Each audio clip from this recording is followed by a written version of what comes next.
বাবা তার কলিজার টুকরো সন্তানকে, ছোট্ট ছেলেটাকে দেখবেন মাঝে মাঝে আদর করে এরকম শূন্যে ছুঁড়ে মারে। আপনারা মারেন? ময়মনসিংহের বাবারা বাচ্চাদের সাথে এরকম মজা করেন না? তো উত্তর দেন না কেন? আপনারা করেন?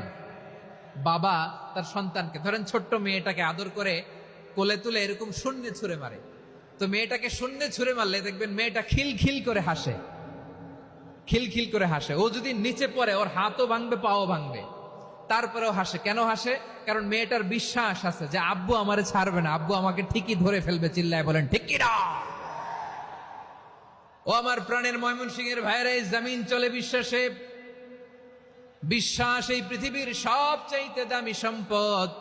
এজন্য একজন বিশ্বাসী জমিনের মধ্যে বেঁচে থাকলে জমিনের উপর আল্লাহ প্রলয়ঙ্কারী কিয়ামত দিবে না।